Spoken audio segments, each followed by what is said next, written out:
और एथिक्स की बात करने वाला हमारा ध्रुव भाई टेलीग्राम ग्रुप में पोर्नोग्राफिक कंटेंट शेयर करता था, जिसके चक्कर में टेलीग्राम ने इनका ग्रुप बैन कर दिया। एल्विश, हर इंसान के पास यहाँ एक चीज होती है जिसका नाम है दिमाग। अगर तू इस चीज का थोड़ा सा भी इस्तेमाल कर लेता तो अपने आप से पूछता कि आखिर मैं अपने टेलीग्राम ग्रुप में पोर्नोग्राफिक कंटेंट क्यों शेयर करना चाहूंगा, मुझे क्या मिलेगा ये करके। ऑब्वियसली ये चीज झूठ है और मैंने ऐसा कभी नहीं किया। कुछ साल पहले टेलीग्राम पे एक ये बड़ा कॉमन बग था। गूगल पर सर्च करके देख टेलीग्राम पोर्नोग्राफिक बग, रेडिट पर ढेर सारे लोग मिल जाएंगे जो इस चीज को लेकर कंप्लेन कर रहे हैं कि ऐसा क्यों हो गया, जबकि उन्होंने ऐसा कुछ भी नहीं किया था। अपनी वीडियो लिखवाता है विजेता दहिया से, समझ रहे हो, वो एक मूवी डायरेक्टर है और इनकी टीम में 3 बंदे काम करते हैं, राहुल, अक्षय और मानव। इस चीज को लेकर कई इंटरव्यूज में मैंने बहुत बार बात करी और बार बार एक ही चीज कही है कि मेरी टीम में 10 से 15 लोग हैं। अरे बेसिक लिटरेसी चाहिए, कम से कम एक इंटरव्यू ही देख लेता मेरे ऊपर वीडियो बनाने से पहले। आपकी टीम कितनी बड़ी है? बने 50-100 लोग हैं? कितने लोग हैं? 50-100 तो नहीं है, 10 हैं, 10-11 हैं मैं कहूंगा। ऊपर से तुझे काउंटिंग करनी भी आती है, वो भी मैं सिखाऊं, क्योंकि पहले तू कहता है मेरा एक रिसर्चर है विजेता, फिर कहता है मेरी टीम में 3 लोग हैं, राहुल, अक्षय और मानव। तो ये 3+1 4 नहीं हो जाता? कम से कम काउंटिंग ही कर लेता। और कोई न्यूज चाहिए अपनी टीम के बारे में तो डू लेट मी नो। नहीं, और कोई न्यूज तो तू बाद में दियो, पहले तू 1 2 3 4 तक की काउंटिंग करना सीख ले। अपनी फिंगर्स का इस्तेमाल कर सकता है, 1 2 3 4, इससे आसान हो जाता है काउंटिंग करना। और सबसे कमाल की बात, बाकी टीम मेंबर्स के जो नाम इसने बताए वो भी गलत।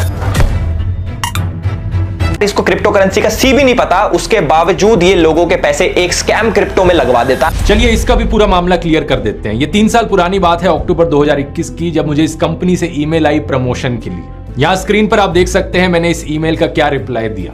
मैंने लिखा कि मुझे इस प्रोजेक्ट के पीछे के इन्वेस्टर्स कौन है वो जानने हैं, मुझे उनकी डिटेल्स चाहिए और मुझे ये डिटेल्स चाहिए कि इनमें कोई चाइनीज इन्वेस्टमेंट्स तो नहीं है, क्योंकि मैं चाइनीज कंपनीज को प्रमोट नहीं करता। फिर मैंने इनसे कहा एक कॉल करने को, तो इनके सीईओ ने मेरे साथ डायरेक्टली बात करी। इन्होंने मुझे बार बार अपने डॉक्यूमेंट्स दिखाकर रीअश्योर किया कि जो भी मैं प्रमोट कर रहा हूं वो सही चीज है, और प्रूफ के तौर पर इन्होंने economic times, money control, NDTV profit जैसे अखबारों में इन्होंने जो एडवर्टोरियल्स छापे थे वो भी दिखाए। तीसरा ये प्रमोशन आया था एक ऐसी एजेंसी से जिसके को फाउंडर खुद इंडिया के पॉपुलर यूट्यूबर्स में से हैं। ये एक एस्टैब्लिश्ड एजेंसी है जिसके साथ सभी यूट्यूबर्स रेगुलरली काम करते हैं, तो इसकी वजह से भी मेरी रीअश्योरेंस बढ़ गई। लेकिन बात कुछ ऐसी है दोस्तों कि मैं हूं तो एक इंसान ही, एक बायोलॉजिकल ह्यूमन बीइंग हूं मैं। मेरे अंदर कोई डिवाइन एनर्जी नहीं है कि मैं अंतर्यामी बन जाऊं जिससे मुझे पता लग जाए कि इस कंपनी के साथ फ्यूचर में क्या होने वाला है। क्योंकि ये तो ऐसी बात हो गई जैसे कि शाहरुख खान और अमिताभ बच्चन एवरेस्ट के मसालों की ऐड करते हैं और बाद में जब खबर आती है कि इन मसालों में कैंसरस केमिकल्स पाए गए तो आप शाहरुख खान और अमिताभ बच्चन से पूछते हो कि ये ऐड क्यों करी आपने। हम नॉर्मल बायोलॉजिकल ह्यूमन बीइंग्स में फ्यूचर देखने की क्षमता नहीं होती अनफॉर्चुनेटली। लेकिन जब मुझे लगा कि यहाँ पर कुछ गड़बड़ है तो मैंने इस ऐड को हटा दिया, सारे लिंक्स को हटा दिया अपने वीडियोस से और एक नया स्टैंडर्ड सेट किया अपने लिए।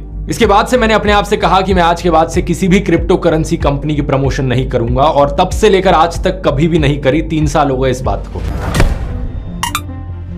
किन कंपनीज की मैं प्रमोशन करता हूं, किन की नहीं करता, इनको लेकर जो मेरे स्टैंडर्ड्स है मैं ओपनली आपको बता सकता हूं। पहला, आज तक किसी भी बेटिंग, गैम्बलिंग या फैंटेसी ऐप की प्रमोशन मैंने नहीं करी, क्योंकि मैं नहीं चाहता कि देश के यूथ को जुआ खेलने की लत लग जाए।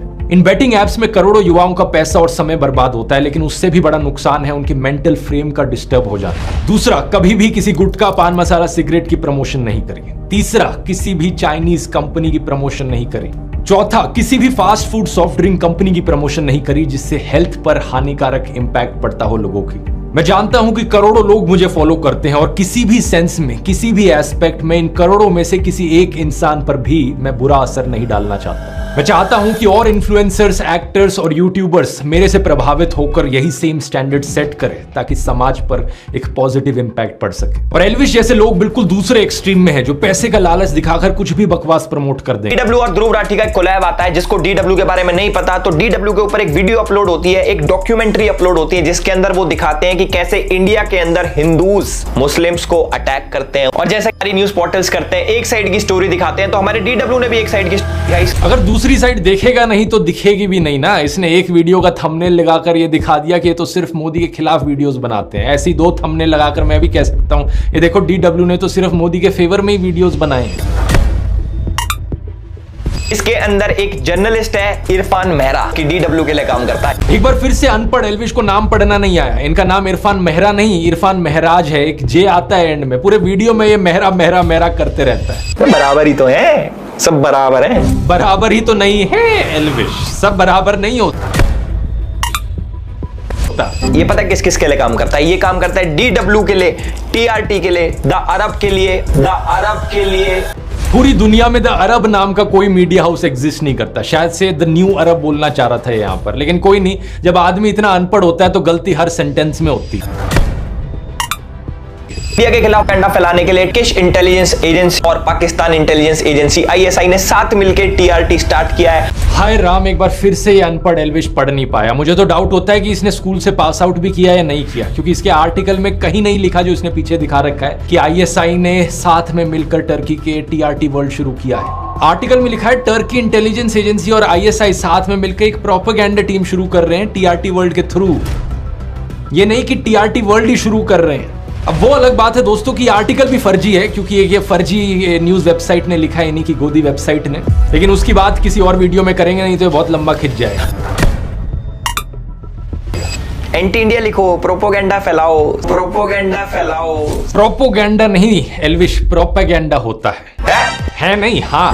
NIA ने इरफान मेहरा को लास्ट ईयर अरेस्ट करा था, क्योंकि इसके तार आतंकवादी, ये जो क्या कहते हैं संगठन, इनके साथ जुड़े हुए थे भाई। ये जितने भी बड़े बड़े अलकायदा पलकायदा होते हैं ना भाई, यार उनके साथ काम कर रहा था। अलकायदा पलकायदा यार, तू कुछ भी बकवास किए जा रहा है जो तेरे मन में आ रहा है। नहीं, इरफान महराज कभी अलकायदा के साथ काम नहीं कर रहा था। इनफैक्ट इरफान महराज का जो अरेस्ट किया है NIA ने, उसे पॉलिटिकली मोटिवेटेड बताया गया है कई सारे इंटरनेशनल ग्रुप्स के द्वारा। इन्हें UAPA के अंडर अरेस्ट किया गया है, एक ऐसा अरेस्ट जिसका कन्विक्शन आज तक साबित नहीं हुआ है। इंटरनेशनल ह्यूमन राइट्स वॉच ने भी कहा है कि इंडियन गवर्नमेंट को इन्हें तुरंत रिलीज कर देना चाहिए। ये एक गलत अरेस्ट है। वैसे अरेस्ट से याद आया एल्विश, तू भी कुछ महीने पहले रो रहा था कि तेरा अरेस्ट हो गया, मीडिया वाले तेरे खिलाफ गलत खबरें चला रहे हैं, और तू खुद यही काम कर रहा है आज यहाँ पर। मैं नहीं जानता कि तेरा ये जो स्नेक वेनम वाला केस है, गमला चोरी वाला केस है, इसमें कितनी सच्चाई है, वो तो कोर्ट में साबित हो जाएगा। लेकिन अगर तेरे खिलाफ कोई फर्जी केस निकला और फिर भी पुलिस वालों ने तुझे अरेस्ट कर लिया, तो फिर मत रोइयो, क्योंकि तेरे को बचाने कोई ह्यूमन राइट्स वॉच नहीं आएगा।